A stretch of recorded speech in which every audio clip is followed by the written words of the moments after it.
அனைவருக்கும் ஆத்ம நமஸ்காரம். நம்ம தொடர்ந்து சித்த வேதத்தை பற்றி கொஞ்சம் சத்சங்கமாக நடத்திக்கிட்டு வரோம் இல்லையா? அந்த சித்த வேதத்திலிருந்து ஒரு வார்த்தை எடுத்து நம்ம கொஞ்சம் இப்போ விவரித்து பார்ப்போம்.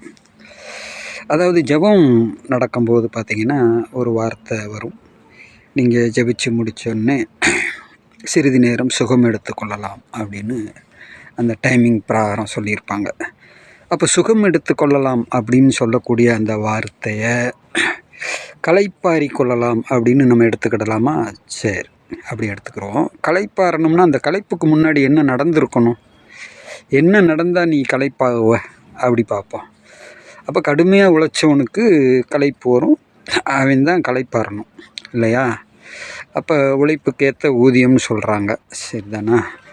அப்போ கடுமையாக நம்ம உழைச்சோமா, ஜபத்தில் உட்காந்து உழைச்சோமா, ஏன்னா வேர்க்கணும்லாம் சொல்கிறாங்க இல்லையா?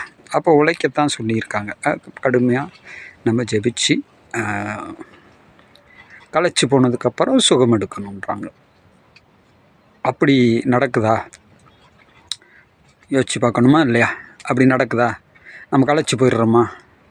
ஜெபிச்சு ஜெபிச்சு ஜெபிச்சு ஜெபிச்சு ஜெபிச்சு களைச்சி போய் ஓஞ்சி போய் அதுக்கப்புறமா நம்ம சுகம் எடுக்கிறோமா? சிந்திச்சு பார்க்கணுமா இல்லையா? சரி, ரைட். இப்படி ஒரு சப்ஜெக்ட் இருக்குது.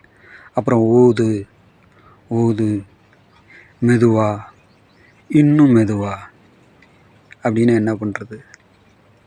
என்னப்பா போட்டு குழப்புறீங்க? நாங்கள் இதை எப்படி தாப்பா புரிஞ்சுக்கிறது? ஏற்கனவே நாங்கள் கொஞ்சம் அறவரை, அதில் இப்படி குழப்புனா நாங்கள் எப்படி தான் புரிஞ்சுக்கிறது? அப்படி தானே நம்மளுக்கு தோணும் இல்லையா? அப்போ இதை நம்ம எப்படி புரிஞ்சுக்கிறணும் அப்படின்னா, கண்டிப்பாக கடுமையாக ஜெபிக்கணும், வேர்க்கணும். கண்டிப்பாக கடுமையாக ஜெபிக்கணும், வேர்க்கணும், அதுக்கப்புறம் சுகம் எடுக்கணும். இதை செய்யலைன்னா நம்ம ஜெபிச்சு பிரயோஜனமே இல்லை. சும்மா முத்திரையை பிடிச்சிக்கிட்டு கொரட்டை இடுறது, அப்புறம் தூங்கி விழுகிறது, இதெல்லாம் வாய்ப்பே இல்லை.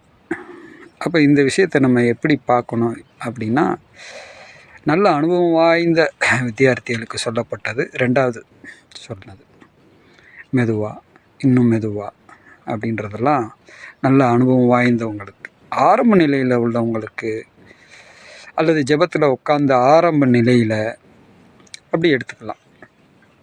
இந்த குழப்பத்தை நீக்கிறதுக்கு இதுதான் தீர்வு. ஆரம்ப நிலை வித்தியார்த்திகள் நல்லா ஹார்டாக ஒர்க் பண்ணணும், ஒர்க் பண்ணி அப்புறம் சுகம் எடுக்கணும்.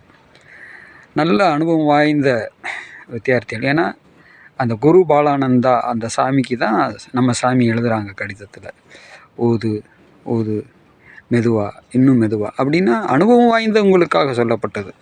அப்போ நம்மெல்லாம் கொஞ்சம் ஹார்டாக ஒர்க் பண்ணணும், பண்ணால் தான் நம்ம வித்தை நம்மளுக்கு சித்தியாகி அது சுகமாக மாறி அது நிஷ்டை கைகூடி வரும் அப்படின்னு இந்த குழப்பங்களுக்கு இது தீர்வாக இருக்கலாம் அப்படின்னு நம்ம முடிவு பண்ணுறோம். உங்களுக்கு இது எப்படி உடன்படுதுன்றதை நீங்கள் பார்த்துக்கிங்க. ஆத்ம நமஸ்காரம்.